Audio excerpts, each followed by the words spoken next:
diseleksi 3 seleksi nih, seleksi berkas, seleksi bahasa Inggris, karena saya ambil kelas bahasa Inggris, seleksi interview. Sampai akhirnya di interview itu ada 280 peserta. Yang diambil berapa coba? 30 aja. Dari 280 yang diambil 30. Di sana saya kayak udah pasrah, ya Allah kalau memang jalan hamba tunjukkanlah, tapi kalau enggak ya udah hamba ikhlas gitu kan.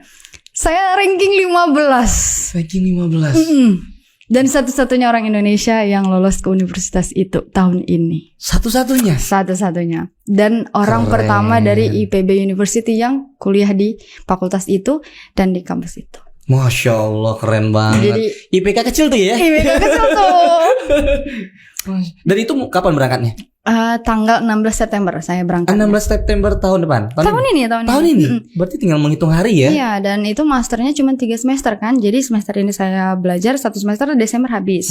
Jadi tahun depan insya Allah masternya rampung, selesai. Masya Allah, keren. Insya Allah. Jadi saya mau tunjukin ke orang tua saya juga, kalau dengan saya menjadi Islam atau ke orang-orang yang dulunya ngejat saya jadi teroris atau sebagainya gitu, saya mau tunjukin enggak gitu. Enggak seperti itu. Bahkan ketika saya pun nanti lulus S2, saya mau ngajak adik-adik saya, siapa yang mau. Dan saya gak pernah ngajak adik saya untuk kamu harus masuk Islam baru boleh ikut, saya gak pernah gitu. Setiap mau puasa, ada kalau di Sumatera itu namanya punggahan. Mas tahu gak punggahan tuh? Kurang tahu. Punggahan tuh yang kayak pengajian, ngasih makanan ke tetangga-tetangga. Oh iya. Saya selalu ngubungin teman saya yang di kampung, saya bilang, aku pesan dong rantang diantar ke rumah mama sama bapak gitu. Jadi saya selalu setiap puasa selalu ngasih rantangan istilahnya ke mama sama bapak. Padahal mereka nggak puasa dan mereka nggak pernah minta. Mereka juga mungkin terimanya nggak senang gitu. Tapi saya selalu ngasih, karena bagi saya tuh ya saya nggak punya keluarga kan, mereka keluarga saya gitu. Jadi saya mau menjalankan tradisi juga. Masalah diterima atau enggaknya itu urusan nanti. Yang penting dari hati saya memberi. Artinya tetap sebagai kewajiban ya seorang Mbak Arnita kepada orang tua, adik-adik, lintas keyakinan apapun, kewajiban tetap dilakukan. Betul. Karena yang namanya ke orang tua itu, kalau kita itu berbagi sama orang tua, ya Allah juga nggak akan segan-segan berbaginya. Kita kasih makin banyak, Allah juga kasih makin banyak. Masya Allah. Keren, Masya Allah. Dan ini tuh inspiratif banget loh Mbak Arnita. Karena selain dari sisi mungkin belajar hijrah dan perjuangan terkait hijrahnya keyakinan, ternyata dengan IPK kecil bisa berjuang juga ya. Oh iya. Basis-basis IPK kecil nih. Nggak usah kecil hati Mas. Boleh hati, IPK yang kecil. Tapi jadi buat sahabat rukun ternyata apapun keinginan, kalau misalnya kita mau berjuang, kita tetap yakin terhadap Allah juga, itu insya Allah ada jalannya ya. Iya betul. Insya Allah ada caranya. Mbak Arnita seorang anak petani yang merantau ke IPB Bogor, yang macet banget sih itu pastikan ya. Tapi bisa ke Turki nih tanggal 16 sembari kuliah, Masya Allah. Betul. Kita doain lah dari sahabat rukun biar lancar, biar sukses dan biar berkah juga. Tentunya juga buat sahabat rukun kita tuh pinginnya biar bisa bermanfaat bagi orang banyak. Mungkin kita titipkan kebermanfaatan itu juga buat Mbak Arnita ya. Semakin kita bisa berbanyak manfaat dan semakin juga kita bisa menebar kebaikan juga tentunya. Kasih tips dong buat sahabat rukun, gimana kisi-kisinya untuk tetap istiqomah ketika lu punya keyakinan, berjuang dan bisa ngedapetin itu. Kisi-kisinya dalam konteks apa dulu nih? Pendidikan mungkin ya. Pendidikan. Kan pendidikan mungkin menjadi faktor utama soal kita sebagai bermasyarakat kan butuh pendidikan dan juga keyakinan juga tadi. Kalau misalnya gimana caranya kita istiqomah, misal nih ya, saya contohin aja, kita tuh udah tahu kita punya IPK kecil. Kadang kan ada yang IPK kecil udahlah jadi malas gitu ya, nggak mau jadi.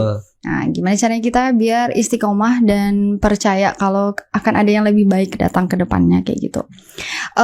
Sering-sering ikut kegiatan di luar kampus yang memang disenangin gitu. Kayak saya memang basicnya di public speaking. Jadi saya sering ikut lomba di luar kampus gitu. Jadi yang membuat saya istiqomah untuk percaya walaupun IPK kecil pasti akan ada manfaatnya gitu. Ikut lomba, ikut kegiatan sampai bisa ngantar saya ke Australia, ke Korea, ke Turki. Terus juga sering-sering ikut seminar inspiratif. Jadi misalnya kayak orang-orang yang selalu ngasih inspirasi, itu ngaruh ya? Itu ngaruh. Untuk karena motivasi ya. Kita ke dalam tuh lemes, pulangnya nanti menggebu-gebu tuh. Tapi sejam 2 jam sih, nantinya udah hilang juga gitu. Makanya harus ikut terus-terusan gitu. Jadi contohnya nonton video-video di Rukun gitu, itu sangat menginspirasi gitu. Kayak gitu sih kalau tips-tips dari saya. Dan selalu lakukan apa yang kamu suka, just let it go and let God gitu. Konsisten aja lah gitu, jalanin aja lah ya gitu ya. Dan IPK kecil tadi kembali lagi, saya tuh kasih perumpamaan ikan kecil ada ikan kurus ada dagingnya, ikan gemuk ada tulangnya. Oke. Jadi jalan aja, lakukan yang sebaik mungkin, yang terbaik. Sekecil apapun ada potensinya, gitu ya. Jadi nggak usah dengarkan orang kayak IPK kecil nggak akan, nggak usah denger gitu. Kalau saya dengar itu, saya nggak akan ada di Rukun pagi ini. Iya dong ya kan. Nah, kalau untuk istiqomah terkait keyakinan, artinya kan ketika memilih keyakinan bukan sesuatu yang sangat enak atau bahagia setelahnya terus kemudian happy ending gitu kan, tapi justru perjuangan yang luar biasa dan tetap istiqomah itu gimana? Kalau cara simple versi saya untuk bisa tetap istiqomah, mau kita di saat itu lagi goyang keimanannya atau kecewa sama Allah. Kadang-kadang kita kan mikir kita kecewa sama Allah, padahal kita siapa sih gitu berani kecewa sama Allah. Sholat aja. Kalau kamu nggak mampu menjalankan sholat sunnah-sunnahnya, yang penting fardunya itu jangan ditinggalkan. Karena satu kali kamu tinggalkan, yang keduanya kamu pasti malas, yang ketiganya juga malas lagi, yang keempatnya juga malas, nanti malas terus-terusan, malas nggak jadi gitu. Jadi sholat, mau dalam keadaan gimana pun sholat gitu.